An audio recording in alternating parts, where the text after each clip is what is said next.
Bonjour, vous êtes avec le livre que j'ai écrit, qui est en train d'être mis en page et qui s'appelle Une femme HP sans histoire. Comme c'est aujourd'hui l'ouverture, nous sommes le 28 août 2024, Paris 2024 avec euh, les Jeux para-olympiques, j'ai eu envie de parler, alors non pas d'handicap physique, qui est un autre, évidemment, autre chose, j'ai eu envie de parler d'une histoire qui m'est arrivée, enfin une aventure qui m'est arrivée et j'en avais parlé déjà dans mon blog il y a très longtemps. C'est une histoire évidemment qui date d'il y a aussi très longtemps. Et en fait, euh, j'étais agoraphobe et je l'ai dit, l'agoraphobie en fait quand on le cache, ça devient quelque chose de terrible, je vous raconterai, parce que moi quand je l'ai caché, j'ai eu des histoires encore pires que quand je l'ai avoué. Et voilà, et l'histoire elle est celle-ci, c'est que j'étais complètement agoraphobe et que je venais d'acheter un appareil photo qui allait sous l'eau. Et j'ai une amie qui m'invite à une soirée, enfin, parce on se recevait beaucoup à l'époque, enfin, enfin, voilà, c'est une soirée, c'est-à-dire il y a des amis, ouais, on mange un bon, on discute, on danse un peu, voilà. Et sur la route, cette amie me dit, Raymonde, est-ce que toi, alors le hasard des choses, est-ce que toi tu pourrais sortir avec un homme sur un fauteuil roulant? Ah, oui, parce que nous les normaux, entre guillemets, on dit fauteuil roulant sans apporter plus de détails. Et je lui dis, ah bah, écoute, hein, tu sais, moi je suis complètement agoraphobe, donc si je dois pousser quelqu'un en fauteuil roulant, franchement, je ne serai plus jamais toute seule. Ah oui, l'absurdité du discours. Mais attendez, vous allez voir. Et alors donc, me voilà partie, on part dans ces discussions, et, et je ne sais pas comment le hasard conduit, il n'y a pas de hasard, les choses, elles se mettent en place comme ça. Et finalement, on arrive à la soirée, et effectivement, il y a un homme en fauteuil roulant. Enfin, il y a un homme, on va dire, il y a un super mec en fauteuil roulant, un super beau gosse en fauteuil roulant. Et voilà. Et mon ami qui s'appelait Marie-Jo me dit, eh, regarde, Ray, celui-là, il est pour toi. Enfin, on rigolait, hein, c'était. et, et moi, je dis, ça m'a intriguée. Parce que comme on avait eu cette discussion sur la route et qu'il n'y a pas de hasard et qu'on tombe à cette soirée, qui était une soirée dans un rez-de-jardin d'un immeuble, un rez-de-jardin d'un immeuble, et voilà, et je me dis, voilà, et je bouge, et il n'arrêtait pas de me regarder. Je vais à droite, il me regardait, je vais à gauche, il me regardait. J'ai d'ailleurs une photo, si je peux, je vous la posterai. Et il n'arrêtait pas de me regarder. Et à la fin, je suis extrêmement timide, hein, faut pas croire, hein, grande gueule mais timide. Et je me dis, bon, comment faire, comment lui parler, bon, que ce soit un mec debout, un mec assis, hein, ça ne fait pas la différence. Mais je ne sais pas comment. Bon, alors, une chanson passe, enfin, et on peut aller danser, et comment je peux danser avec lui? Ah oui, on dansait à l'époque, c'est pas comme maintenant. Enfin bon, bref, et j'appelle Daniel, son ami, je lui dis, dis-moi, ça t'ennuierait, Daniel, de demander à ton copain là, qui se fait pour m'inviter à danser? Il me dit, mais c'est pas un problème, Raymond, il me prend, il m'assoit sur ses genoux. Et on danse. Et et il y a pas d'handicap, c'est ça que je veux dire. Il n'y a aucun handicap dans cette espèce d'échange. Vous voyez, il n'y a pas du tout d'handicap. On est ensemble, voilà. Et moi, je suis avec lui, quoi. Voilà, j'ai envie de dire, c'est l'homme que j'ai choisi, c'est l'homme avec qui j'ai envie d'être, et voilà. Et à ce moment-là, il y a une personne qui vient et qui dit, alors je vais le nommer parce que c'était il y a longtemps, mais je l'avais de toute façon écrit cette histoire sur mon blog. C'était évidemment Patrick Segal, et que je connaissais pas du tout, ni d'Ève ni d'Adam, je savais pas qui c'était, rien du tout. Et j'ai un ami, une fille passe et elle dit, Patrick, tu veux manger quelque chose? Et une autre nana vient, Patrick, tu veux manger quelque chose? Un mec qui vient, t'as besoin de quelque chose? Et au bout d'un moment, alors moi je suis complètement agoraphobe, on me demande pas. Et lui, sous prétexte qu'il est dans un fauteuil assis, on lui demande tout. Et je dis, mais c'est bon, il a besoin de rien, vous voyez, on est ensemble, il a besoin de rien. Ouais, je lui dis, t'as besoin de quelque chose? Il me dit, non, absolument pas. Je dis, bon, ben, on continue de danser. Et puis on commence à discuter. Le hasard. Alors je dis, toi, t'es de quel signe? Tu sais, les trucs quand on dragouille un peu, je sais pas comment dire. Et toi, t'es de quel signe? Sagittaire. Je dis, ah putain, moi aussi. Et quel ascendant? Lion. Ah putain, mais moi aussi. Mais c'est fou. Et dans ma tête, je commence à délirer, hein.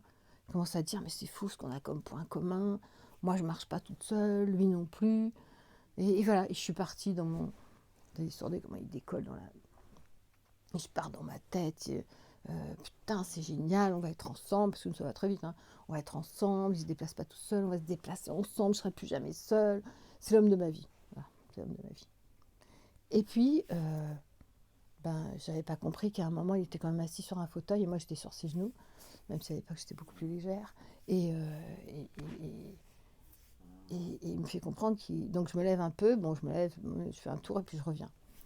Je me rassois sur ses genoux, bah oui je me rassois, et on continue de discuter, et, à un moment il me dit excuse-moi Raymond, il faut que je m'en aille. Et moi je le regarde d'un air de dire mais tu vas partir où? Et surtout tu vas partir comment? Alors je dis mais tu pars comment? Et il commence à rigoler. Alors moi je commençais à être verte, hein. Et il me dit non mais arrête de rigoler Raymond, j'adore tes plaisanteries, t'es pleine d'humour. Et moi dans ma tête je dis non je suis pas pleine d'humour, comment ça le mec il va se casser avec qui c'est qui le pousse, comment il va, elle est où sa dame de compagnie, et je vois qu'il commence à dire au revoir et tout, moi je commence à blêmir, et il me dit tu veux m'accompagner? Ah moi je dis oui comme une conne, je suis pas capable de faire 3 mètres toute seule mais je vais l'accompagner. Et alors je savais pas, je me suis dit il faut pousser le fauteuil, on fait comment? Eh ben non pas du tout, le mec il court devant. Je me suis dit mais attends-moi. Et il passe par le couloir parce que pour pas passer par le jardin, ou peut-être ça roulait mal, j'en sais rien, elle nous l'a partie dans un couloir. Et moi, sans aucun... Vous savez pas ce que c'est que l'agoraphobie, c'est un truc terrible. Vous n'avez aucune notion de l'endroit où vous êtes. Bon, on en parlera. Je vous lirai le truc de l'agoraphobie. Et en fait, je me retrouve dans un couloir, la lumière s'éteint, on cherche la lumière, il la trouve avant moi, et je commence à devenir cinglée, quoi. Dans ma tête, je commence à rentrer dans une espèce de folie. Ce mec est sur un fauteuil roulant, il est devant, il m'attend pas, il court. Et là, je commence à avoir envie de pleurer en me disant mais je suis où? C'est quoi ce monde de fous? Il arrive au bout du couloir et je lui dis et moi je me retourne et je me dis oh mais j'arriverai jamais à rentrer toute seule, je vais me paumer, mes angoisses vont revenir, ça va être terrible, etc. Et finalement je sais pas ce qui se passe. Il y a un van qui est là et je lui dis c'est ta voiture? Il me dit oui. Oui, il me dit oui, c'est mon van. Super. Il va monter comment le mec? Il n'y a personne qui est là, il va pas pouvoir monter quand même dans son van. Je sais pas comment il a fait, hein. 2 temps, 3 mouvements, le mec il est installé au volant, le fauteuil il est plié derrière, j'ai rien compris. Et là, alors là je commence à avoir des grosses angoisses. C'est comme si j'avais ces angoisses que je pensais qu'il aurait dû avoir, plus les miennes que je sais que j'ai. Et je lui dis mais excuse-moi mais personne t'accompagne? Il me dit ah, j'adore tes plaisanteries Raymond. Alors, moi je rigolais pas du tout, hein. Et je lui dis mais tu vas conduire ta voiture? Il me dit, mais t'es une marrante, hein? Sinon, je suis pas une marrante du tout, mais j'ai pas envie de rigoler, mais bon, j'éclate de rire parce que pour couvrir la honte que j'avais de mon ignorance ou de comment se fait-il qu'il arrive à monter, et d'un seul coup, bon, j'ai quand même pris son numéro de téléphone, et d'un seul coup, panique à bord, il commence à mettre le moteur en route, et moi, j'ai pas de moteur parce que je marche pas toute seule. Et d'un seul coup, je lui dis, mais tu t'en vas? Il m'embrasse et il me dit oui. Et je dis, moi, qu'est-ce que je vais faire? Et il continue de rigoler comme si je plaisantais. Vous savez, on était comme au théâtre. C'est-à-dire que moi, je vivais mon truc dans le drame de ma vie. Et lui, il pensait que je rigolais, mais je rigolais pas du tout. Et finalement, je me dis, mais il peut pas me raccompagner. Comment je vais rentrer? Je sais même pas par quel couloir on est passé. Je vais me paumer. Bon, ça, c'est l'agoraphobie. C'est vraiment, quand je vous dis, c'est un truc terrible, c'est un truc terrible. Et je commence à m'angoisser. Et je lui dis en rigolant, je dis, eh, tu veux pas me raccompagner? Parce que j'étais incapable de prendre ce couloir toute seule. C'est ça l'agoraphobie. Et c'est pas que les fous, là, oh, c'est tout. Et, et il continue de rigoler. Et je me dis, bon, bah, faut que je prenne mon courage à 2 mains, faut que je prenne mes jambes à mon cou. Je savais pas. C'était un truc de fou. C'était un truc de fou, cette histoire. Et dans le ressenti, dans ce que je vivais et tout ça. Et finalement, le cœur, pour ceux qui ont de l'agoraphobie savent ce que c'est, le cœur à 200 à l'heure, à jongler les murs, je me dis, j'y arriverai jamais. Vous savez, c'est comme le film, comment ça s'appelle, le film 4, je sais plus comment ça s'appelle, 4, je sais pas quoi. 4, je retrouverai le nom du film. Et je suis là, je longe les murs, et je me dis, putain, l'autre il démarre avec son van, j'en peux plus de la vie. Et moi, je longe les couloirs, je trouve pas le bouton, j'appuie sur le bouton, je peux même pas courir tellement je suis paralysée de mon agoraphobie. Et j'arrive enfin, je retrouve la soirée dans ce rez-de-jardin là. Et je m'assois, mais alors crevée dans la piscine, pardon, crevée dans la cuisine, dans la piscine, crevée dans la cuisine.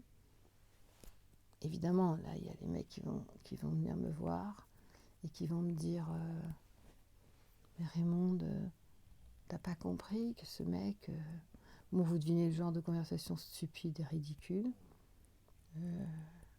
Par pudeur, je ne répéterai pas.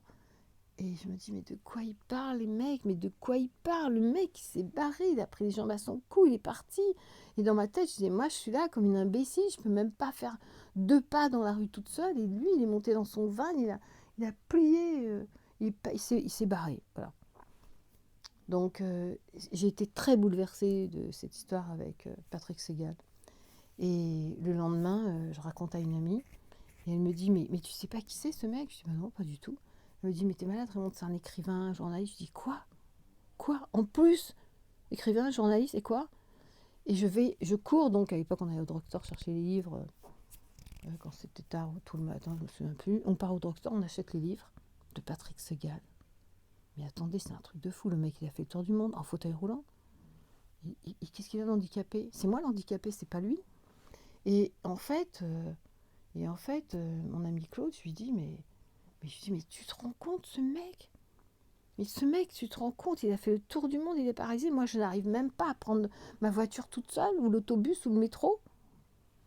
Et elle me dit, elle aura cette phrase qui m'a beaucoup touchée. Elle a dit, oui, Raymond, la différence, c'est que lui, c'est pour la vie. Et toi, tu as peut-être une chance de t'en sortir.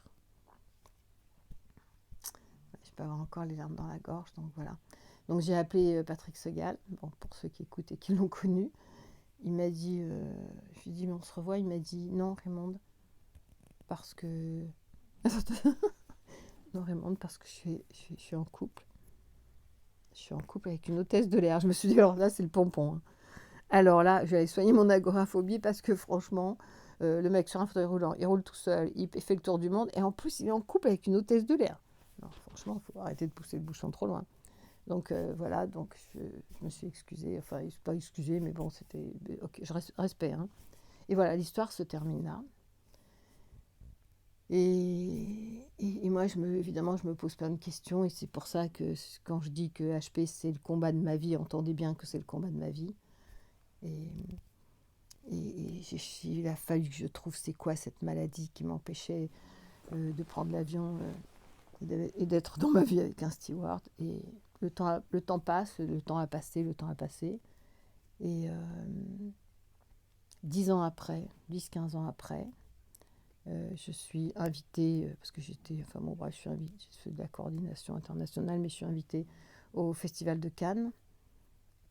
On a des passes et des machins, enfin on passe partout. Et à un moment, je suis, je ne sais plus si c'est l'hôtel Martinez ou l'autre. Et il y a, je ne sais plus quel film c'était à ce moment-là. Il y a Christophe Lambert qui arrive, toute la foule lui saute dessus. Je ne sais pas si vous connaissez Christophe Lambert, je pense que oui quand même. Et toute la foule lui saute dessus. Et moi je recule, je suis avec les journalistes, je leur dis mais ils ne peuvent pas le laisser tranquille. Le mec il vient d'arriver de l'avion, il est en sueur, il a envie juste de rentrer dans sa chambre, de prendre une bonne douche, puis après il verra tout le monde. Mais... Et du coup je prends du recul, je recule. Je recule et je me retourne et qui je vois sur un fauteuil roulant 10 ans après? Patrick Segal.